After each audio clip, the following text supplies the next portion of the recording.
जहाँ प्रमाण मांगते हैं वहाँ सुबह दिया जलता है, हनुमान चालीसा होती है, शाम को आरती के बाद बच्चे घर जाते हैं भोजन करके। इस धरती पर यहाँ बोल रहे हैं जिहाद हो रहा है, या नक्सलाइट बैठे हुए जो राष्ट्रभक्ति में ओत-प्रोत है। लोग पागल हो गए, आप लोग पागल हो गए ये जनता की भीड़ देख के। और ये तो बस कुछ बच्चे हैं जो केवल देहरादून में हैं। जिस दिन कॉल होगी देहरादून की, न थामी तू रहेगा न तेरा तख्त रहेगा। सारे वो इनके जो खेले चपाटे और टमाटे हैं। आज चाहिए था कि सबको एकजुट रखकर बोलते, बॉबी भाई अच्छा काम कर रहे हो, भले हमारे मनभेद है पर तुम अच्छा काम कर, उसको बल देते आप। पीछे से बात कर रहे हैं बॉबी ऐसा बॉबी वैसा, त्रिभुवन ऐसा त्रिभुवन ऐसा, राम ने ये कर दिया वो कर दिया। आपको ये जितने लोग दिखते हैं हमने इनको नमस्कार करना है, ठीक है, क्योंकि अंध बच्चों को आप समझ आ नहीं सकते। हमने बहुत प्रयास किया है, आप समझा नहीं सकते, बस प्रणाम कर देना। तुम्हें भी नमस्कार, तुम्हारे आकाओं को भी नमस्कार। और केवल ये इसलिए माता बहुत बहुत धन्यवाद आप आए। और शायद ये माँ कात्यायनी, माँ काली मठ, माँ धारी देवी ने आपको यहाँ भेजा है आज। बहुत बहुत प्रणाम। बोलना नहीं चाहता था मैं, पर ये राजनीति जो बोल रहे हैं तो मैं बोल रहा हूं, अगर राजनीति है तो ये सही मायने में राजनीति है। ऐसी राजनीति होनी चाहिए, ऐसी ही राजनीति होनी चाहिए। केवल फेसबुक पर लिखने पर से तुम ये बच्चों का समर्थन नहीं कर रहे हो। यार रात को रुको, कैसे एक एक कपड़ों में 4-4 दिन बैठा हुआ है एक आदमी।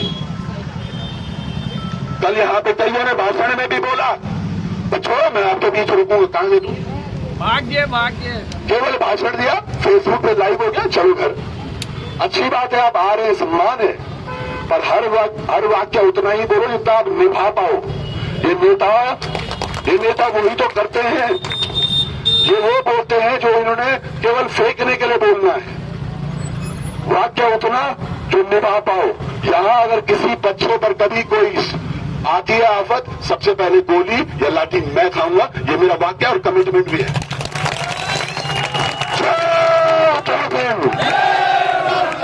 आप क्यों घर में बैठे हुए हो? अरे कोई बुजुर्ग है, कोई कैसा है, लेकिन अपने साथ के लोगों को तो यहाँ भेजो, इन बच्चों का समर्थन करो, क्योंकि ये हमारी पीढ़ी है, यही हमारा भविष्य है, यही हमारे देश के कर्णधार है। इसी में से कोई हमारा आगे का मुख्यमंत्री बनेगा, इसी में से हमारा कोई कमिश्नर बनेगा, कोई कुछ बनेगा, लेकिन शांत होने की जरूरत नहीं है।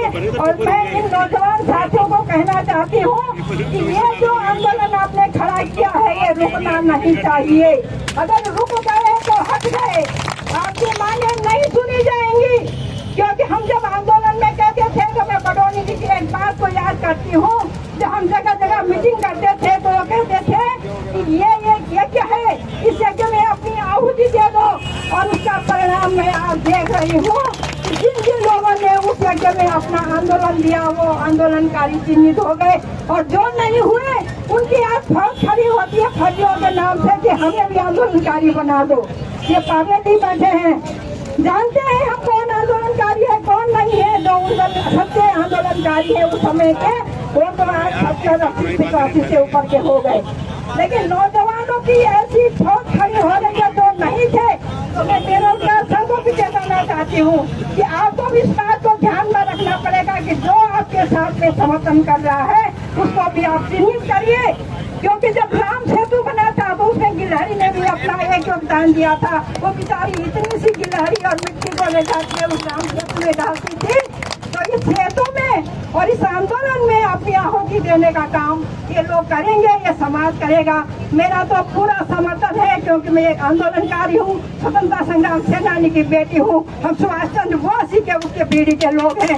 मेरे पिता की स्वतंत्रता संग्राम सेनानी थे, इसलिए मैं अपने को रोक नहीं पाती हूँ। बड़े उम्र हो रही है लेकिन मैं अपने को रोक नहीं पाती और अपने बच्चों को कहती है कि बिना संघर्ष के आजादी नहीं मिलती, बिना संघर्ष के कुछ नहीं मिलता।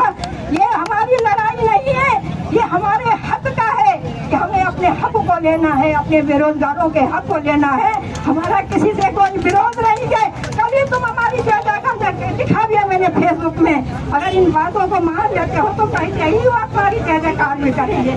इन्हीं शब्दों के साथ मैं कोई बड़ा भाषण देने नहीं आई थी, केवल अपना समर्थन देने आई थी। आप सबका बहुत बहुत धन्यवाद, बहुत आभार। जय भारत। उत्तराखंड के शहीद अमर रहे, उत्तराखंड के शहीद अमर रहे, उत्तराखंड के शहीद अमर रहे हैं। शहीदों हम शर्मिंदा हैं, शहीदों हम शर्मिंदा हैं, शहीदों हम शर्मिंदा हैं। हमने मुजफ्फरनगर काम झेला, हमने रामपुरा काम झेला, हमने दिल्ली के पत्थर खाए, क्या मिला हमें? ये मिला। पर इन सब के लिए हमें संघर्ष करना पड़ेगा और मैं पूरा आपके साथ हूँ तन मन धन से। अरे मरना तो तब भी आपदा में लोग मर गए, लाठी डंडे खा के भी मरना है, और अगर इन बच्चों के लिए शहीद भी हो गए तब भी मरना है। इसी के साथ में मैं आपको अपने लिए समर्पित करती हूँ। जय भारत। रुद्रप्रयाग में चीजें एक्सपोज हुई, जब हमारी टीम ने वहाँ पर जांच पड़ताल की तो वो रुद्रप्रयाग का एक भी छात्र नहीं था, वहाँ पर एक्सपोज हुए। और अब तीसरी घटना देखिए, मैंने कहा था ये षड्यंत्रों पर षड्यंत्र करेंगे, पर जब इन्हें लास्ट में लगेगा कि हमारे सारे षड्यंत्र कामयाब नहीं हो रहे हैं, तब जाकर आपकी सीबीआई मानेंगे और परीक्षा निरस्त भी होगी।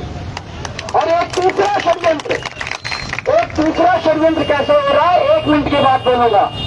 तीसरा षड्यंत्र हो रहा है कि दबाव में लेटर लिखे गए हैं, मुख्यमंत्री कार्यालय से लेटर गए हैं, किसको? सभी विभागों के एचओडी को मैसेज दिया गया है, मैसेज भिजवाया गया है कि इस लेटर की या इस बयान की जो भाषा है वो सुनना। उसमें मैसेज दिया गया कि सभी विभाग के एचओडी जो उनके वहां नए चयनित होकर आए कर्मचारी है, बाबू है या कोई भी है, उनसे बयान दिलवाए जाए कि मैं विगत इतने वर्षों से उक्त विभाग में कार्यरत हूं, मेरा चयन यूकेएसएसएससी, यूकेपीएससी से वर्ष इतने में हुआ और हमारी परीक्षा में कोई धांधली नहीं हुई। और हम धन्यवाद करते हैं उत्तराखंड के यशस्वी मुख्यमंत्री माननीय पुष्कर सिंह धामी जी के नेतृत्व में परीक्षाएं निष्पक्ष हो रही है। ये आदेश तमाम विभागों के एचओडी को चला गया है कि आप अपने विभाग में जो नए कर्मचारी आए हैं उनसे इस प्रकार के मैसेज लिखवाइए, उनसे इस प्रकार की वीडियो भिजवाइए, उनसे इस प्रकार के अखबारों में विज्ञापन छपवाइए। मैं कहना चाहता हूँ, आप करिए शुरू, शाम से हमने तुम्हारे पोल खोल दी है, अब तुम शुरू करो, ये षड्यंत्र जो तुम करने वाले थे। अरे तुम्हें इतनी अकल नहीं है, इतने दिनों से हम यहाँ बैठे हुए हैं, तुम्हें इतनी अकल नहीं है। इस उत्तराखंड में उतने घोटाले विपक्ष ने उजागर नहीं किए होंगे जितने हम लोगों ने किए। तुम्हें इतनी अकल नहीं है कि हम इस सरकार की अगर हरकत करेंगे तो भावी पवार को पता लग जाएगा। क्या हमारे आदमी नहीं अंदर? हमारे आदमी नहीं अंदर? ईमानदार आदमी सब जगह है। ईमानदार आदमी जिससे पीड़ा होती है ना, उन लोगों के भी बच्चे तैयारी कर रहे हैं जिनको ये भेजा गया है। उन्हें पता है धांधली हो रही है और हमको प्रेशर में दिखाया जा रहा है कि कोई धांधली नहीं हो रही है। तेजस्वी मुख्यमंत्री, ये तरीका है भाई। तुम्हें बाद में पता लगता होगा, तुम्हारी जांच एजेंसी को बाद में पता लगता होगा, और हमारी टीम को पहले पता लग जाता कि होने वाला क्या है। तो इस सरकार की जो तीसरी एक नाकाम साजिश है, वो तुम्हारी हम पर्दाफाश करते हैं। और अब तुमने हिम्मत है, तुमने ताकत है, तो तुम ये स्टेटमेंट किसी अधिकारी, किसी कर्मचारी से दिलाकर दिखाओ। अगर उनके सारे भर्ती की जड़ में उखाड़ दी तो क्या तो मनुष्य के साथ खिलवाड़ करोगे। तो मैं यही कहना चाहता हूँ कि इस प्रकार के षड्यंत्र होंगे, पर जब षड्यंत्र कर करके जब ये लोग थक जाएंगे, हमारी मांग भी पूरी होगी और हम जीतेंगे भी।